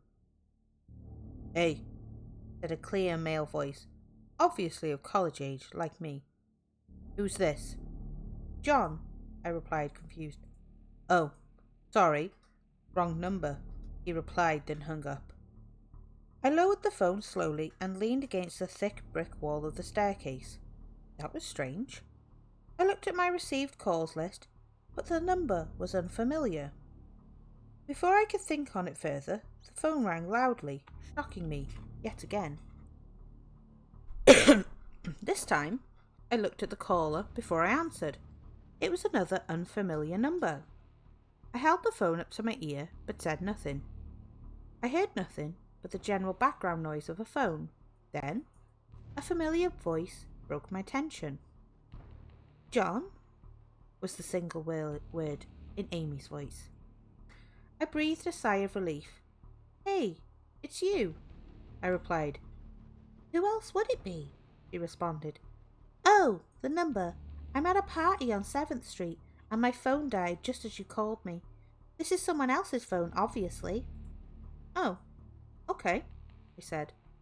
"Where are you?" she asked. My eyes glanced over the drab white, washed cylinder block walls, and the heavy metal door and its small window. "At my building," I sighed. "Just feeling cooped up. I didn't realize it was so late." "You should come here," she said, laughing. "Nah, I don't feel like looking for some strange place by myself in the middle of the night," I said, looking out the window at the silent, windy street that secretly scared me just a tiny bit. "I think I'm just going to keep working or go to bed." "Nonsense," she replied. "I can come get you. Your building is close to 7th Street, right?" "How drunk are you?" I asked lightheartedly. "You know where I live." "Oh, of course," she said abruptly. "I guess I can't get there by walking, huh?" "You could if you wanted to waste half an hour," I told her. "Right," she said. "Okay, have to go. Good luck with your work." I lowered the phone once more, looking at the numbers flash as the call ended. Then the droning silence suddenly reasserted itself to my ears. The two strange calls and the eerie street outside just drove home my aloneness in this empty stairwell. Perhaps from having seen too many scary movies, I had the sudden, inexplicable idea that something could look in the door's window and see me. Some sort of horrible entity that hovered at the edge of aloneness, just waiting to creep up on unsuspecting people that strayed too far from other human beings. I knew the fear was irrational, but nobody else was around, so I jumped down the staircase, ran down the hall into my room, and closed the door as swiftly as I could, while still staying silent. Like I said, I feel a little ridiculous for being scared of nothing, and the fear is already faded. Writing this down helps a lot. Makes me realise that nothing is wrong. It filters out half-formed thoughts and fears and leaves any cold, hard facts. It's late. I got a call from a wrong number and Amy's phone died, so she called me back from another number. Nothing strange is happening. Still, there was something a little off about that conversation. I know it could have just been the alcohol she'd had. Or was it even her that seemed off to me? Or was it... Yes, that was it. I didn't realise it until this moment. Writing things down. I knew writing things down would help. She said she was at a party, but I only heard silence in the background. Of course, that doesn't mean anything in particular, as she could have just gone outside to make the call. No, that couldn't be it either. I didn't hear the wind. I need to see if this wind is still blowing. Monday. I forgot to finish writing last night. I'm not sure what I expected to see when I ran up the stairwell and looked out the heavy metal door's window. I'm feeling ridiculous. Last night's fear seems hazy and unreasonable to me now. I can't wait to go out into the sunlight. I'm going to check my email, shave, shower, and finally get out of here.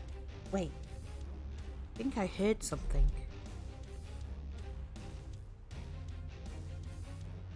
It was thunder. That whole sunlight and fresh air thing didn't happen. I went out into the stairwell and up the stairs, only to find disappointment. The heavy metal door's little window showed only flowing water, as torrential rain slammed down against it. Only a very dim, gloomy light filtered in through the rain, but at least I knew it was daytime, even if it was a grey, sickly, wet day. I tried looking out the window and waiting for lighting to illuminate the gloom, but the rain was too heavy, and I couldn't make anything out that vague. More than vague, weird shapes, moving at odd angles in the waves washing down the windows. Disappointed, I turned around and didn't want to go back to my room. Instead, I wandered farther up the stairs, past the first floor, then the second. The stairs ended at the third floor, the highest floor in the building. I looked through the glass, then ran up the outer walls of the stairwell, but it was that warped, thick kind of scatters of light. Not that there was much to see through the rain to begin with. I opened the stairwell door and wandered down the hallway. The 10 or so thick wooden doors, painted blue a long time ago, were all closed. I listened as I walked, but it was the middle of the day, so I wasn't surprised that I heard nothing but the rain outside. As I stood there in the dim hallway, listening to the rain, I had the strange, fleeting impression that the doors were standing like silent granite monoliths, erected by some ancient forgotten civilization, some unfathomable guardian purpose. Lightning flashed, and I could have sworn that, for just a moment, the old grainy blue wood looked just like rough stone. I laughed at myself for letting my imagination get the best of me, but then it occurred to me that the dim gloom and lighting must mean there was a window somewhere in the hallway. A vague memory surfaced, and I suddenly recalled that the third floor had an alcove, an inset window halfway down the floor's hallway. Excited to look out into the rain and possibly see another human being, I quickly walked over to the alcove, finding the large, thin glass window. Rain washed down it with the front door's window. But I could open this one. I reached a hand out to slide it open, but hesitated. I had the strangest feeling that if I opened that window, I would see something absolutely horrifying on the other side. Everything's been so odd lately. So I came up with a plan, and I came back here to get what I needed. I don't seriously think anything will come of it, but I'm bored, it's raining, and I'm going stir crazy. I came back to get my webcam. The cord isn't long enough to reach the 3rd floor by any means, so instead I'm going to hide it in between the 2 soda machines in the dark end of the basement hallway, run the wire along the walls and under my door, and put black duct tape over the wire to blend it in with the black plastic strip that runs along the base of the hallway's walls. I know this is silly, but I don't have anything better to do. Well, nothing happened. I propped open the hallway to stairwell door, steeled myself, then flung the heavy front door wide open and ran like hell up the stairs to my room and slammed the door. I watched the webcam on my computer intently, seeing the hallway outside my door and most of the stairwell. I'm watching it right now, and I don't see anything interesting. I just wish the camera's position was different, so that I could see out the front door. Hey, somebody's online. I got out an older, less functional webcam that I had in my closet to video chat with my friend online. I couldn't really explain to him why I wanted to video chat, but it felt good to see another person's face. He couldn't talk very long, and we didn't talk about anything meaningful, but I feel much better. My strange fear has almost passed. I would feel completely better, but there was something odd about our conversation. I know that I've said that everything has seemed odd, but still, he was very vague in his responses. I can't recall one specific thing that he said, no particular name or place or event, but he did ask for my email address to keep in touch. Wait, I just got an email. I'm about to go out. I just got an email from Amy that asked me to meet her for dinner at the place we usually go to. I do love pizza, and I've just been eating random food from my poorly stocked fridge for days, so I can't wait. Again, I feel ridiculous about the odd couple of days I've been having. I should destroy the journal when I get back. Oh, another email. Oh my god, I almost left the email and opened the door. I almost opened the door, but I read the email first. It was from a friend I hadn't heard from in a long time, and it was sent to a huge number of emails that must have been every person he has saved in his address list. It had no subject, and it said simply, "Seen with your own eyes, don't trust them, they." What the hell is that supposed to mean? The words shock me, and I keep going over and over them. Is it a desperate email sent just as something happened? The words are obviously cut off without finishing. On any other day, I would have dismissed this as spam from a computer virus or something, but the words, "seen with your own eyes." I can't help but read over this journal and think back on my last few days and realise that I have not seen another person with my own eyes or talked to another person face to face. The webcam conversation with my friend, so strange, so vague, so eerie, now that I think about it. Was it eerie? Or is it the fear clouding my memory? My mind toys with the progression of events I've written here, pointing out that I have not been presented with one single fact that I did not specifically give out unsuspectingly. The random wrong number that got my name and the subsequent strange return call from Amy, the friend that asked for my email address. I messaged him first when I saw him online, and then I got my first email a few minutes after the conversation. Oh my god, that phone call with Amy. I said over the phone, I said that I was within half an hour walks of 7th Street. They know I'm near there. What if they're trying to find me? Where is everyone else? Why haven't I seen or heard anyone else in days? No, this is crazy. This is absolutely crazy. I need to calm down. This madness needs to end. I don't know what to think. I ran about my apartment furiously, holding my cell phone up to every corner to see if I got a signal through my heavy walls. Finally, in the tiny bathroom, near one ceiling corner, I got a single bar. Holding my phone there, I sent a text to every number in my list. Not wanting to betray anything about my unfounded fears, I simply sent, "You seen anyone face to face lately?" At that point, I just wanted any reply back. I didn't care what the reply was or if I embarrassed myself. I tried to call someone a few times, but I couldn't get my head up high enough. And if I brought my cell down even an inch, it lost signal. Then I remembered the computer and rushed over to it. Instant messaging everyone online. Most were idle or away from their computer. Nobody responded.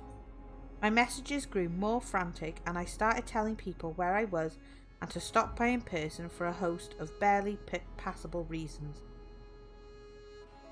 I didn't care about anything by that point. I just needed to see another person. I also tore apart my apartment looking for something that I might have missed. Some way to contact another human being without opening the door. I know it's crazy. I know it's unfounded. But what if? What if? I just need to be sure. I take the phone to the ceiling in case. Tuesday. The phone rang. Exhausted from last night's rampage, I must have fallen asleep. I woke up to the phone ringing and ran into the bathroom. I stood on the toilet and flipped open the phone taped to the ceiling. It was Amy. And now I feel so much better.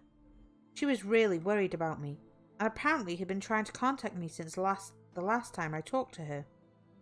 She's coming over now, and yes, she knows where I am without me telling her. I feel so embarrassed. I am definitely throwing this journal away before anyone sees it. I don't even know why I'm writing it now. Maybe it's just because it's the only communication I've had at all since, God knows when. I look like hell too. I looked in the mirror before I came back in here. My eyes are sunken, my stubble is thicker, and I just look generally unhealthy. My apartment is trashed, but I'm not going to clean it up. I think I need someone else to see what I've been through. These past few days have not been normal. I am not one to imagine things. I know I have been the victim of extreme probability.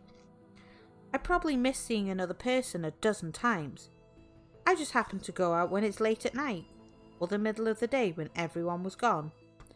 Everything's perfectly fine. I know this now. Plus, I found something in the closet last night that has helped me tremendously. A television. I set it up just before I wrote this, and it's on in the background. Television has always been an escape for me, and it reminds me that there's a world beyond these dingy brick walls. I'm glad Amy's the only one that's responded to me after last night's frantic pestering of everyone I could contact. She's been my best friend for years. She doesn't know it, but I count the day that I met her amongst one of the few moments of true happiness in my life. I remember that warm summer day fondly.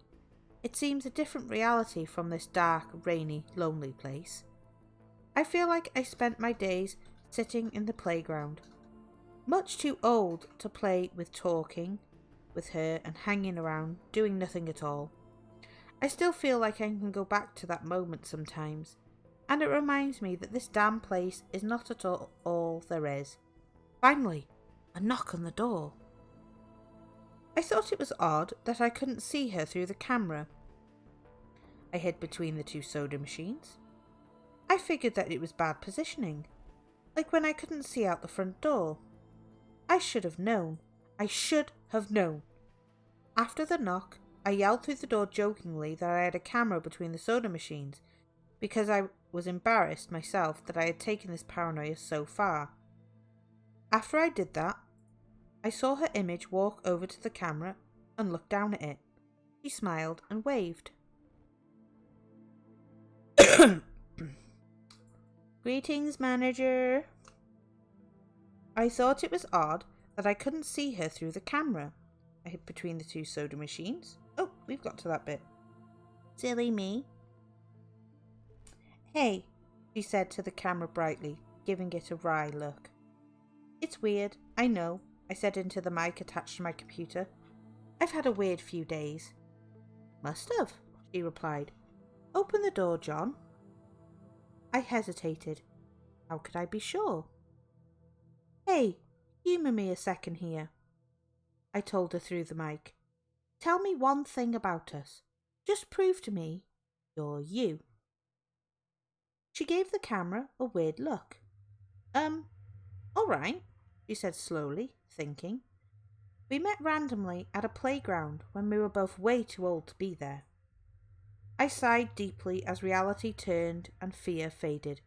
God, I'd been so ridiculous. Of course it was Amy. That day wasn't anywhere in the world except in my memory. I'd never even mentioned it to anyone, not out of embarrassment, but out of a strange secret nostalgia and a longing for those days to return. If there was some unknown force at work trying to trick me, as I feared, there was no way they could know about that day. All right, I'll explain everything, I told her. Be right there. I ran to the small bathroom and fixed my hair as best I could. I looked like hell, but she would understand, snickering at my own unbelievable behaviour and the mess I'd made of the place. I walked to the door. I put my hand on the doorknob and gave the mess one last look. So ridiculous, I thought. My eyes traced over the half-eaten food lying on the ground, the overflowing trash can, and the bed I'd tipped to the side looking for God knows what. I almost turned to the door and opened it, but my eyes fell on one last thing. The old webcam. The one I used for the eerily vacant chat with my friend. Its silent black sphere lay haphazardly tossed to the side, its lens pointed at the table where the journal lay. An overwhelming terror took me as I realised, what if something could be seen through the camera? It would have seen what I just wrote about the day. I asked her for any one thing about us, and she chose the only thing in the world that I thought they, or it did not know. But it did. It did know. It could have been watching me the whole time. I didn't open the door. I screamed. I screamed in uncontrollable terror. I stomped on the old webcam on the floor. The door shook, and the door tried to turn, but I didn't hear Amy's voice through the door. Was the basement door made to keep out drafts too thick? Or was Amy not outside? What could have been trying to get in, if not her? What the hell is out there? I saw her on my computer through the camera outside. I heard her on the speakers through the camera outside. But was it real? How can I know? She's gone now. I screamed and shouted for help. I piled up everything in my apartment against the front door. Friday. At least, I think that it's Friday. I broke everything electronic. I smashed my computer to pieces.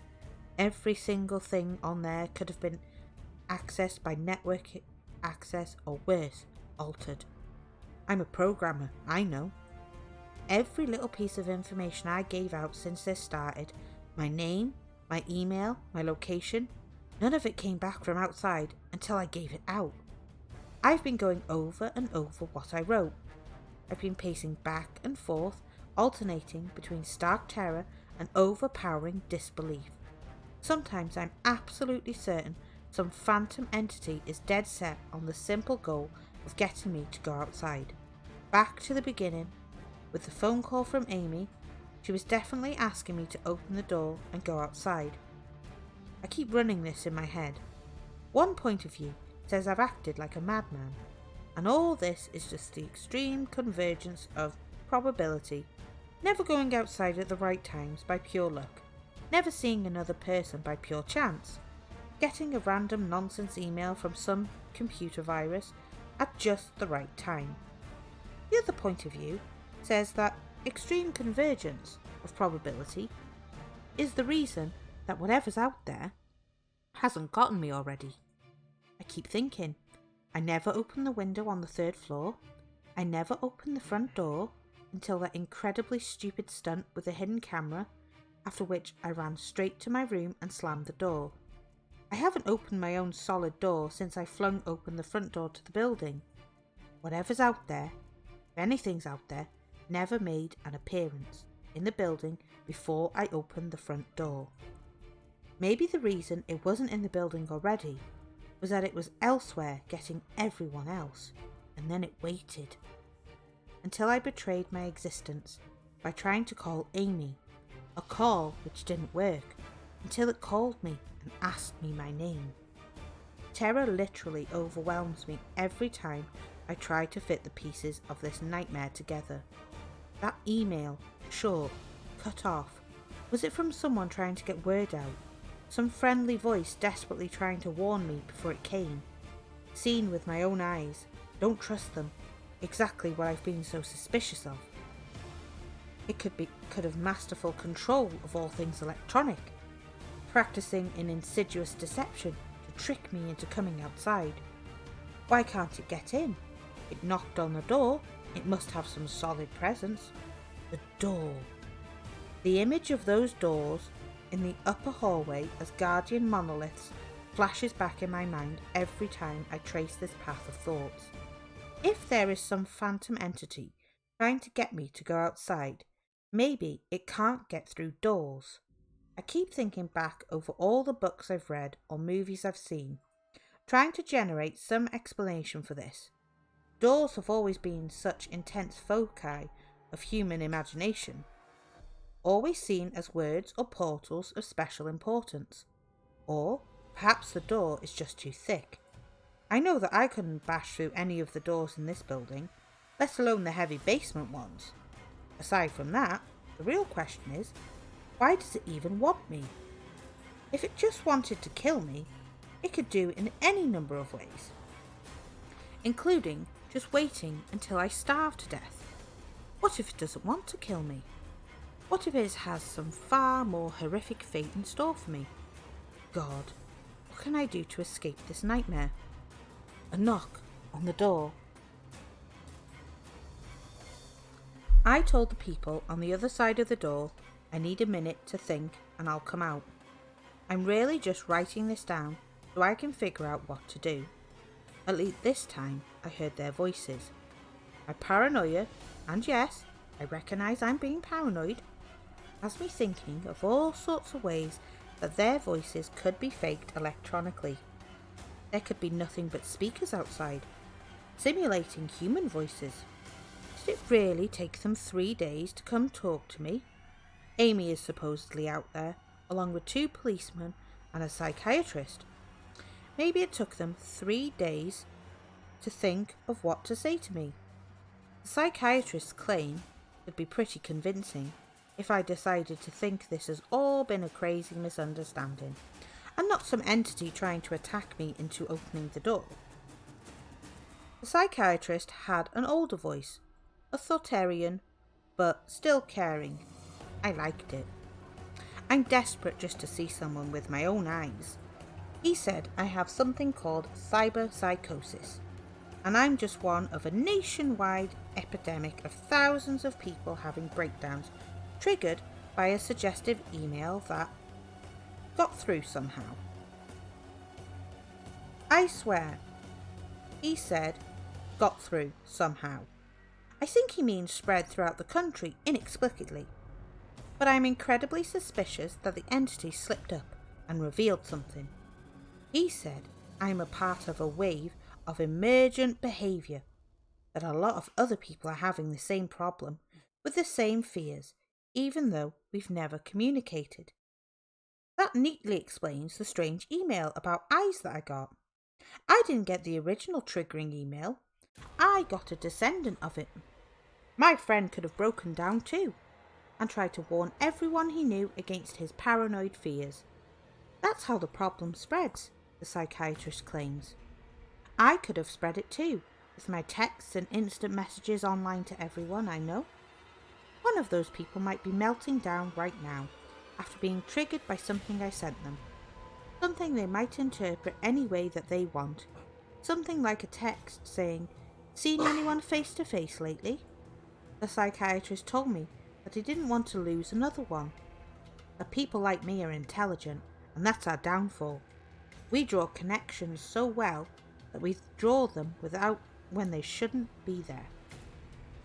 He said it's easy to get caught up in paranoia in our fast-paced world, a constantly changing place where more and more of our interactions are simulated. I have to give him one thing. It's a great explanation. It neatly explains everything. It perfectly explains everything, in fact. I have every reason to shake off this nightmarish fear that something, or consciousness, or being out there wants me to open the door so it can capture me for some horrible fate worse than death. It would be foolish, after hearing that explanation, to stay in here until I starve to death just to spite the entity that might have got everyone else. It would be foolish to think, after hearing that explanation, I might be one of the last people left alive in an empty world, hiding in my secure basement room, spiting some unthinkable deceptive entity just by refusing to be captured. It's a perfect explanation for every single strange thing I've seen or heard, and I have every reason in the world to let all my fears go and open the door. That's exactly why I'm not going to. How can I be sure? How can I know what's real and what's deception? All of these damn things with their wires and their signals that originate from some unseen origin. They're not real. I can't be sure. Signals through a camera, faked video, deceptive phone calls, emails, even the television lying broken on the floor. How can I possibly know it's real? It's just signals, waves, light. The door! It's bashing on the door. It's trying to get in. What insane mechanical contrivance could it be using to simulate the sound of men attacking the heavy wood so well? At least I'll finally see it with my own eyes. There's nothing left in here for it to deceive me with. I've ripped apart everything else. It can't deceive my eyes, can it? Seeing with your own eyes, don't trust them, Wait, was that desperate message telling me to trust my eyes? Or warning me about my eyes too? Oh my God, what's the difference between a camera and my eyes? They both turn light into electrical signals. They're the same. I can't be deceived. I have to be sure.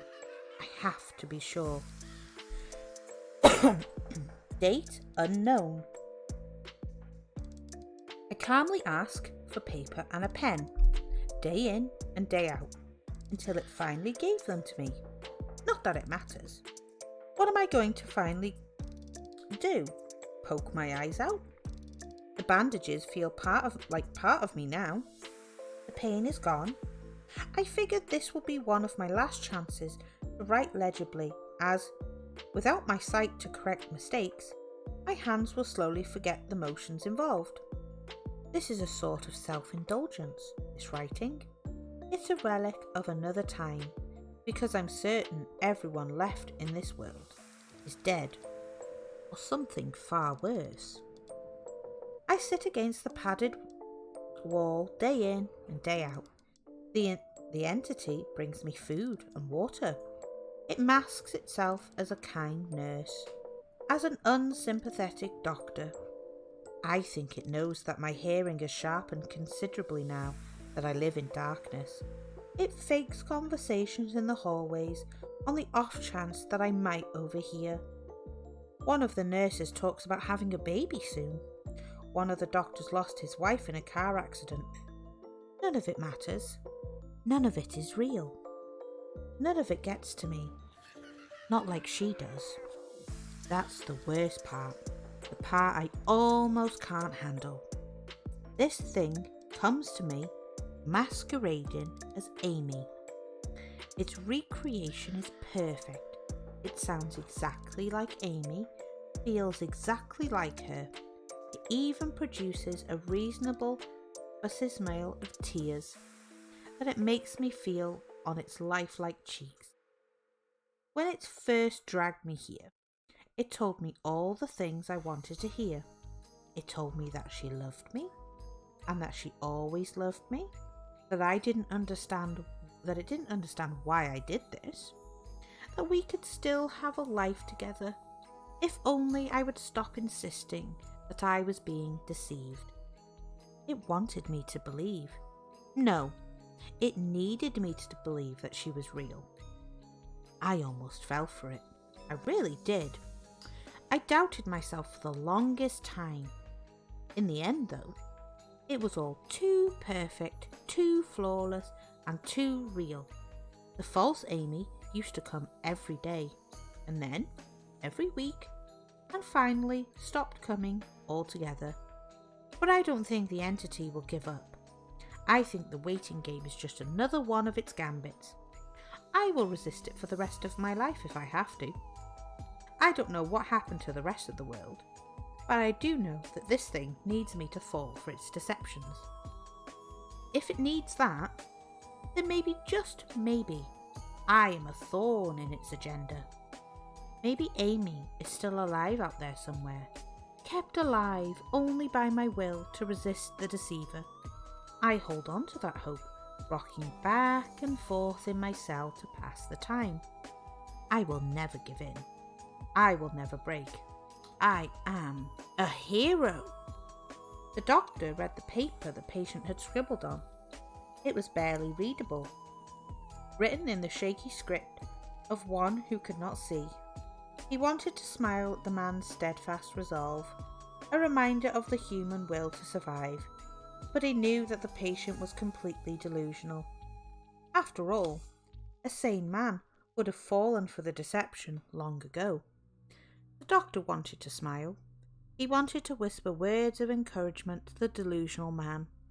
He wanted to scream, but the nerve filaments wrapped around his head and into his eyes made him do otherwise.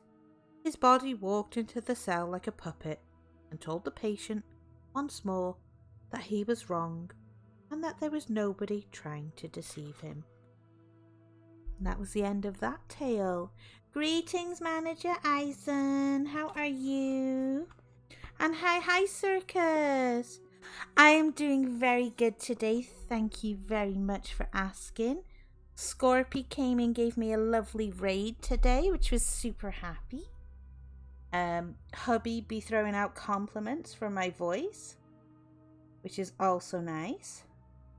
Super, super nice. We are going to be doing a raid in a moment, but I wanted to make sure you guys were okay. Hope you're doing well, Eisen. I hope you're doing well, Circus. And Izzy and Hubby, I thank you very, very much for joining me. You've all been extremely good beans, and thank you so much for supporting me in my slow journey. I will build a jelly empire soon. Little by little. You're still here, Scott. That's okay. I'm going to set up a raid in a moment. Because it's past my bedtime, guys. And I'm a sleepy dragon. Tomorrow, there will be no stream tomorrow because I'm making sure to take days of rest for myself because I've been working for many days straight now. I forget how many. But that means I have to do adult chores like cleaning. Boo. But, you know, I'm making sure to take a day off, which I'm enjoying. But we are going to raid today a lovely, lovely wolf by the name of Shadow. Most of you may know him. So we're going to go pay Shadow a lovely visit today. I can type out his name. Go. So, I shall see you all again very soon, sweethearts. Take care now. Bye-bye. Enjoy the raid.